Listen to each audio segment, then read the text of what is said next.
All right, welcome back. This is it, our final strategic management knowledge check.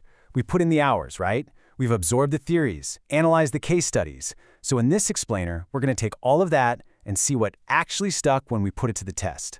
This isn't just about regurgitating vocabulary terms.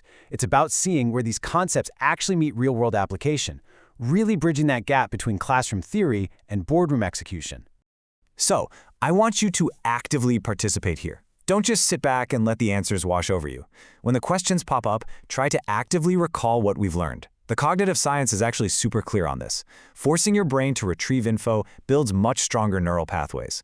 It makes these complex business concepts stick permanently. So lock in your answer before I review it. Ready to see how sharp those strategic instincts are? Let's do it.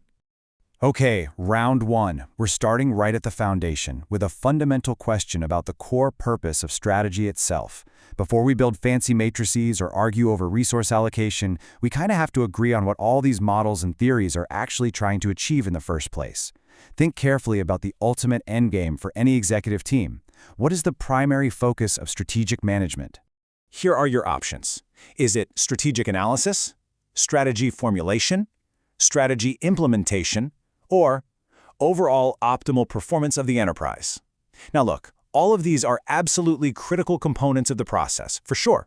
But we're looking for the absolute primary focus, that singular overarching goal that drives the whole shebang. Take a second. Got your answer locked in? The correct answer is the overall optimal performance of the enterprise. Did you get it right?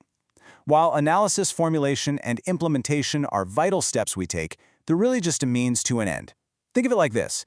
A company could execute a brilliant market analysis and formulate a genius product plan, but if those steps don't actually push the overall performance of the entire enterprise forward, the strategy just fundamentally failed. The goal is a concerted, unified effort toward a desired future. And it's really fascinating to see how strategic planning acts as that vital bridge to achieve that optimal performance. On one side, you've got the external environment, the unpredictable climate, a shifting economy, crazy disruptive tech. On the other side, your internal environment. That's your culture, your tangible resources, your org structure. True strategic planning is the delicate, ongoing act of perfectly aligning those controllable internal resources with those wild, uncontrollable external forces. All right, let's move to the next round and see how well you remember specific analytical frameworks. We're zooming in on literally the most famous strategic tool of them all. It's a true staple of business education and basically every corporate retreat. It's an acronym everyone knows, but do we remember what actually goes into it? Which of these is not a core component of a SWOT analysis? Here are the choices: threats, willingness, strengths, or opportunity. Take a really close look at these four concepts. 3 of them form the absolute bedrock of assessing your business position, while one is kind of, well, a strategic imposter. Spot the outlier yet? Yep, the odd one out is willingness. Huge congrats if you nailed that and accurately remembered the true pillars of this foundational framework. Look, willingness, or having a highly motivated team, is obviously a fantastic cultural trait for any management team to have. But it just doesn't belong in this specific acronym. That's because SWOT is strictly an assessment of hard, factual business conditions and market realities, rather than evaluating emotional states or internal enthusiasm. So the crucial takeaway here is that SWOT is all about identifying specific, objective factors. It evaluates a company's internal strengths and weaknesses right alongside external market opportunities and threats. It literally allows an organization to pinpoint exactly how to capitalize on advantages and minimize vulnerabilities, to formulate long-term plans. It's the absolute bedrock of strategic appraisal. Without taking this comprehensive step, companies are basically flying blind into the market. Think of this framework as a compelling mini-narrative. It's this relentless, ongoing battle of managing what you can control internally versus navigating what the unpredictable market throws at you externally. Your strengths and weaknesses, those are fiercely internal. Your talented people, exclusive patents, your current cash flow.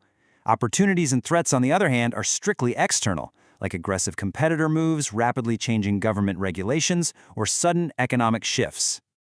Notice how SWOT sits right at the very top of our strategic analysis toolkit, really complementing other vital methods. Because before you can dive into complex matrices like the TOES analysis or the BCG matrix or Porter's 5 forces, you absolutely need that foundational baseline that SWOT provides. It acts as the necessary first step, giving leaders the broad strokes of their strategic landscape before they drill down into specific product portfolios or industry rivalries. Okay, time for round 3. Let's see if we can recall how executives actually measure strategic success once the wheels are in motion.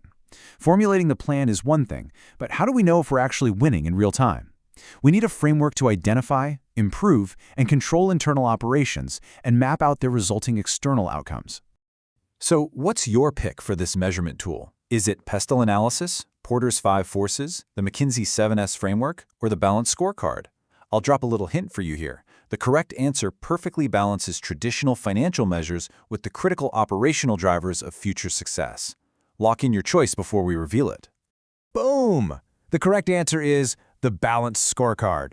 This is the ultimate tool for a fast but truly comprehensive view of the business. It recognizes a fundamental truth, honestly. Relying only on the financial bottom line is like driving a car by only looking in your rearview mirror. Finances tell you an accurate story about what already happened last quarter, but they do a terrible job of telling you what's coming up on the road ahead. Evaluating the 4 distinct perspectives of this framework proves exactly why relying just on financial metrics is so outdated. To get a true picture of strategic health, you gotta weigh finance, yes, but also internal processes, learning and growth, and the customer perspective.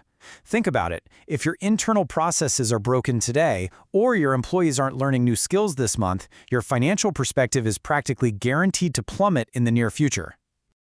All right, for our final challenge, we need to address the phase where strategy leaves the cozy whiteboard and enters the messy real world.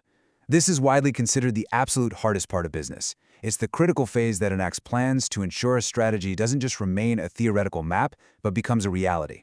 This is where the true magic happens, or where everything spectacularly falls apart. Which phase is it? Strategic visioning, strategy implementation, environmental scanning, or strategy evaluation? Take your time. Think about the phase that involves the crucial who, where, when, and how of actual on-the-ground business action. Which of these officially takes us from the realm of planning into the realm of doing? If you guessed strategy implementation, you nailed it. Let's be real. You can spend millions of dollars and thousands of executive hours drafting a brilliant, flawless initial strategy. But without this crucial execution phase, it's pure theory. It remains nothing more than an expensive document gathering dust on a corporate server. Implementation is the actual engine that drives the car. Walking through the mechanics here, notice how this strategic plan feeds directly into achieving strategies, which involves all that detailed project planning, procedural updates, and resource allocation. But crucially, everything has to pass through the bottleneck of managing change. Structural and leadership implementation acts as this massive funnel. It requires successful change management to ensure those grand plans actually transform into functional and operational effectiveness on the front lines. And because implementation is so incredibly difficult, avoiding common traps is just as important as the strategy itself. Our sources highlight several major pitfalls to watch out for: a lack of ownership, poor communication that leaves employees confused, getting bogged down in day-to-day details while losing the big picture, and finally, a complete lack of accountability. Designating specific, named owners for every single initiative is so critical because it completely eliminates the "oh, I thought they were handling it" excuse. It drives actual transformation. To wrap up our explainer today, let's reflect on this really powerful thought from Michael Porter. Strategy is about making choices, trade-offs. It's about deliberately choosing to be different. Just let that sink in for a second. If your firm's strategy can be easily copy-pasted and applied to any other firm in your industry, you don't actually have a very good one. So, as we conclude our review, my question to you is, how will you deliberately choose to be different in your own strategic management journey?